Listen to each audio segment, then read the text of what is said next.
Kumusta mga kasaliksik? Ang liwanag ng mga kumikislap na screen sa likod ng mga firewall ay tila nagsisilbing taguan ng pinakamalaking banta ng modernong panahon, ang cyber espionage. Sa gitna ng makabagong teknolohiya, ang North Korea, sa pamamagitan ng kanilang mga kilalang hacker group tulad ng Lazarus at Andariel, ay tila hindi lamang nagmamasid kundi aktibong nagnanakaw ng mga pinakamalalalim na lihim ng militar at nuclear ng mundo. Ang pangunahing target, ang nuclear designs ng Amerika, ang puso ng pambansang depensa ng pinakamakapangyarihang bansa sa daigdig.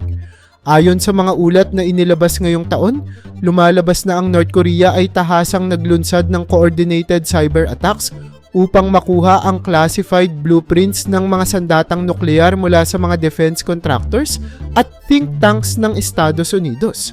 Ang mga operasyong ito, na umano'y sinusuportahan ng gobyerno ng Pyongyang, ay hindi lamang naglalayong maangkin ng teknolohiya, kundi magtanim din ng takot at kawalan ng katiyakan sa pandaigdigang seguridad. Ayon sa mga cybersecurity experts, ang modus operandi ng North Korean hackers ay tulad ng isang matiyagang mandaragit. Gamit ang social engineering, phishing emails, at zero-day exploits, hindi nila lamang binubuksan ang pintuan ng mga mahahalagang sistema, kundi sinisira pa ang tiwala sa kakayahan ng mga kumpanya at institusyon na protektahan ang kanilang mga asset. Ang pinaka-nakamamanghang ulat ay nagmula noong Hulyo 2024, kung saan nakumpirma ng mga eksperto na ang isang grupo ng hackers na may alias na APT-45 ay matagumpay na nanakaw ang mga disenyo ng advanced nuclear weaponry mula sa isang classified na database ng Amerika. Hindi na ito simpleng krimen sa internet, ani ni Robert Cheng, isang analyst mula sa Global Cyber Threat Alliance. Ito ay isang tuwirang pag-atake sa seguridad ng mundo. Ang mga ninanakaw nila ay hindi lang data, kundi ang hinaharap ng ating depensa.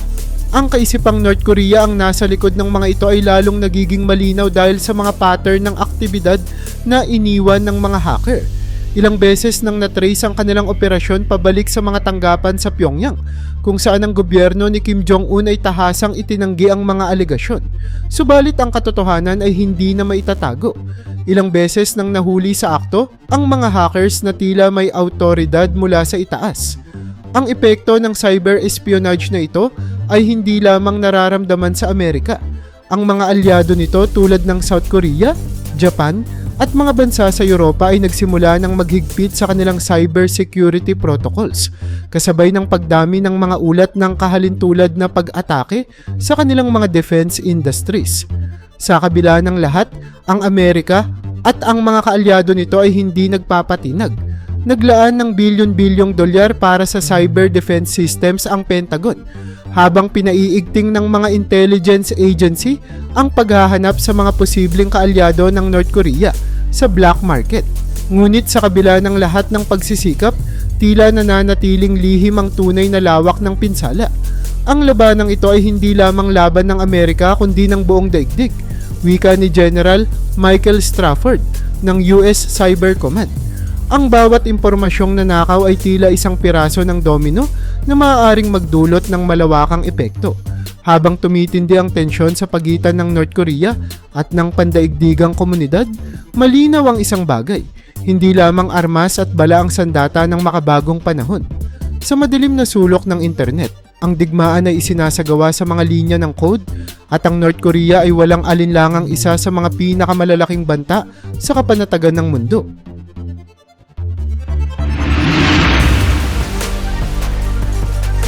Sa isang tila walang katapusang laro ng pandaraya at panlilinlang, muling naging usap-usapan ng North Korea matapos itong akusahang paulit-ulit na nilalabag ang mga pandaigdigang kasunduan. Sa kabila ng tila formal nitong pagkakasali sa Non-Proliferation Treaty, NPT, noong nakaraan, patuloy itong nagpapakita ng kawalang respeto sa pandaigdigang mga regulasyon. Ang layunin, itago ang ambisyong palakasin ng sarili nitong arsenal ng mga sandatang nuklear habang ginagamit ang diplomasyang tila isang palabas para sa mga mata ng mundo. Sa nakaraang taon, muling napansin ang tila taktikal na paglalaro ng North Korea sa pandaigdigang entablado. Inihayag nito ang intensyon na magbago at makipag-ugnayan sa iba pang mga bansa. Ngunit habang isinasagawa ang mga negosasyon, lihim nitong pinabilis ang mga pag-unlad sa nuclear program nito.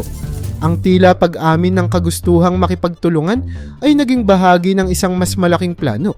Guluhin ang balanse ng kapangyarihan ng hindi nahuhuli. Isang kamakailang halimbawa ang isang diplomatic summit na ginanap noong Setyembre 2024 kung saan lumagda ang North Korea sa isang kasunduang maghihigpit sa kanilang testing ng missile. Ngunit ilang linggo lamang ang lumipas, iniulat ng South Korean intelligence ang biglaang pagsasagawa ng underground nuclear test ng Pyongyang, isang malinaw na paglabag sa kanilang pahayag. Ayon sa mga eksperto, ang ganitong aksyon ay bahagi ng matagal ng estratehiya ng North Korea na kilala bilang delay and deceive. Binibigyan nila ng maling pag-asa ang pandaigdigang komunidad upang magkaroon ng oras para sa pagpapalakas ng kanilang mga programang militar.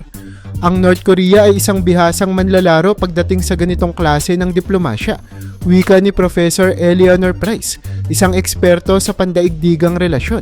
Ang kanilang taktika ay linlangin ang pandaigdigang komunidad, magmukhang handang makipag-usap, ngunit sa likod nito, patuloy nilang nilalabag ang anumang napagkasunduan.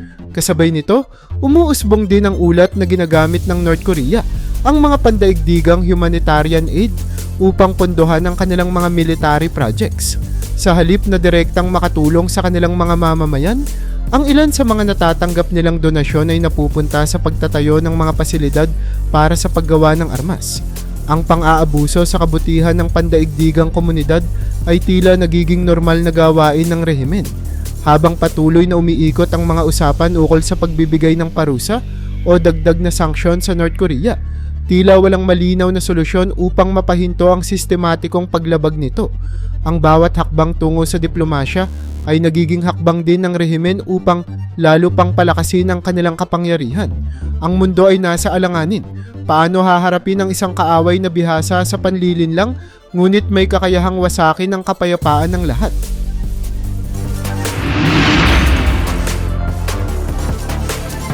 Sa gitna ng patuloy na tensyon sa rehiyong Asia-Pasipiko, muling pinatunayan ng North Korea ang pagiging banta nito hindi lamang sa mga karatig bansa, kundi pati na rin sa pandaigdigang seguridad. Sa kabila ng paulit-ulit na babala mula sa United Nations at mga bansang tulad ng Estados Unidos, South Korea at Japan, ang rehimen ni Kim Jong-un ay tila mas nagiging agresibo sa pagpapakita ng kanilang lakas. Ang serye ng missile tests na isinagawa kamakailan ay nagsilbing paalala ng kakayahan nitong magdulot ng panganib sa milyon-milyong buhay. Noong Nobyembre 2024, muling nagpasiklab ang North Korea ng takot matapos magpakawala ng Intercontinental Ballistic Missile, ICBM, na may kakayahang umabot sa silanganing bahagi ng Estados Unidos. Sa unang pagkakataon, iniulat na ang missile ay may kakayahang magdala ng maraming warhead, isang teknolohiyang nagpapahintulot na sabay-sabay na mag-target ng iba't ibang lokasyon. Ang hakbang na ito ay malinaw na naglalayong ipakita na ang rehimen ay hindi lamang limitado sa regional na laban, kundi may hangaring lumampas sa mga hangganan nito. Ang North Korea ay naglalayong gawing normal ang ganitong uri ng pagpapakita ng kapangyarihan, ani General Hiroshi Takada ng Japanese Defense Ministry. Ito ay hindi lamang pagsubok sa kanilang kakayahan, kundi isang mensahe ng pananakot sa buong mundo. Ang epekto ng agresibong hakbang ng North Korea ay ramdam sa buong rehiyon. Ang Japan, na paulit-ulit na nagiging ruta ng mga missile tests, ay nagtaas ng kanilang antas ng depensa. Sa South Korea, pinalakas ang kooperasyon sa Estados Unidos upang tiyakin ang kahandaan ng kanilang missile defense systems. Ang mga bansang nasa Asia-Pasipiko, kabilang na ang Australia at Pilipinas, ay nagsimulang magpahayag ng pangamba ukol sa maaaring maging epekto ng lumalaking arsenal ng Pyongyang sa kanilang sariling seguridad. Sa kabila ng mga hakbang ng North Korea, hindi rin nagkulang ang pandaigdigang komunidad sa pagsagot. Ang Estados Unidos, sa ilalim ng programa ng Enhanced Deterrence Initiatives, ay nagpadala ng mas maraming barkong pandigma sa rehiyon, kabilang ang aircraft carrier strike groups. Ang South Korea at Japan ay nagsagawa ng magkasamang military exercises bilang paghahanda sa posibleng pag-atake. Ngunit habang umiinit ang sitwasyon, ang tanong ng marami ay kung kailan ito hahantong sa isang malakihang sagupaan. Ang patuloy na missile testing ng North Korea ay hindi lamang pisikal na banta. Nagdudulot din ito ng malalim na pagkabahala sa pandaigdigang merkado. Sa bawat test launch, bumabagsak ang kumpiyansa ng mga negosyante sa rehiyon na nagdudulot ng pagbaba sa stock markets at pagtaas ng presyo ng langis. Ang epekto nito ay hindi limitado sa Asia, kundi ramdam maging sa mga bansang kanluranin. Ang lumalaking agresyon ng North Korea ay tila nagpapakita na ang rehimen ay mas handang gamitin ang lakas nito kaysa makipag-usap sa kapayapaan.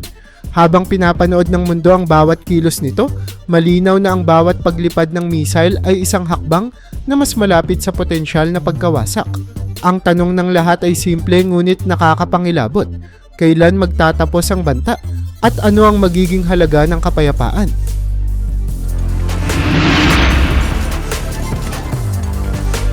Habang abala ang mundo sa pagkondena sa mga missile tests at cyber attacks ng North Korea, tahimik ngunit tuloy-tuloy na isinasagawa ng rehimen ang isang aspeto ng kanilang operasyon na mas madilim pa kaysa sa anupaman, ang sistematikong pang-aabuso sa karapatang pantao ng kanilang sariling mamamayan upang suportahan ang kanilang ambisyong militar. Ang rehimen ni Kim Jong-un ay pinaniniwalaang umaasa sa sapilitang paggawa at modernong pagkaalipin upang punduhan ang kanilang programa sa nuklear at mga sandatang militar. Sa mga pinakahuling ulat mula sa mga nakatakas mula sa North Korea, isiniwalat ang malawakang paggamit ng forced labor brigades, kung saan libo-libong mamamayan ang pinipilit magtrabaho sa ilalim ng mga malupit na kondisyon. Ang mga brigadang ito ay ginagamit sa paglikha ng mga produktong inilalako sa pandaigdigang black market, kabilang ang mga peking gamot, alahas, at industrial goods. Ayon sa mga eksperto, ang mga pondong mula sa mga kalakal na ito ay direktang ginagamit para sa pagpapalakas ng kanilang sandatahang lakas. Hindi lamang ito limitado sa loob ng bansa. Libo-libong manggagawa ang ipinadadala ng Pyongyang sa mga dayuhang bansa tulad ng Russia, China, at mga bansa sa gitnang silangan upang magtrabaho bilang construction workers, miners, at welders. Ang kanilang sahod na dapat sanay mapunta sa kanila ay diretsong kinokolekta ng rehimen. Noong Oktubre 2024, iniulat ng isang NGO sa Europa na tinatayang $500 milyon ang nalilikom taon-taon ng North Korea mula sa sapilitang paggawa sa ibang bansa, na malaking bahagi ay inilalaan sa kanilang nuclear program. Ang mga manggagawa ay parang mga alipin, walang karapatang umuwi, hindi pinapasahod ng tama, at pinagmamalupitan ng kanilang mga tagapangasiwa. Ani ni Dr. Miriam Layton, isang eksperto sa human rights mula sa UN. Hindi lamang ito isang usapin ng karapatang pantao, ito ay direktang kaugnay ng kanilang military aggression. Sa loob ng bansa, mas malala pa ang kalagayan ng mga nasa political prison camps. Ang mga kampong ito, kilala bilang kwaliso, ay mga lugar kung saan ikinukulong ang mga inaakusahang tumututol sa rehimen, kasama ang kanilang mga pamilya. Ayon sa testimonya ng isang dating gwardiya na tumakas noong Hulyo 2024, ang mga bilanggo ay regular na ginagamit para sa mining operations, pagtatanim, at pagtatayo ng mga pasilidad para sa paggawa ng mga missile at armas. Bukod pa rito, ang mga bata mula sa murang edad ay pinipilit ding sumailalim sa sapilitang edukasyon na may layuning hubugin sila bilang tapat na manggagawa para sa rehimen. Sa halip na pag-aralan ang mga tradisyonal na asignatura, tinuturuan sila ng ideolohiya ng Estado at ang kahalagahan ng pagsunod sa liderato ni Kim Jong-un. Marami sa mga batang ito ang napupunta sa labor brigades bago pa man tumuntong ng adulthood. Ang pandaigdigang komunidad ay patuloy na tumatawag ng atensyon sa mga ganitong uri ng pang-aabuso. Ngunit ang hamon ay kung paano papanagutin ang isang bansang nakahiwalay mula sa mundo. Sa kabila ng mga sanksyon at resolusyon mula sa United Nations, nananatiling sarado ang pintuan ng North Korea, habang milyon-milyon ang naghihirap sa ilalim ng isang rehimen na mas pinahahalagahan ng armas kaysa buhay. Ang tanong ay malinaw, gaano katagal pa magtitiis ang mundo bago tuluyang magkaisa upang pigilan ang ganitong kalupitan?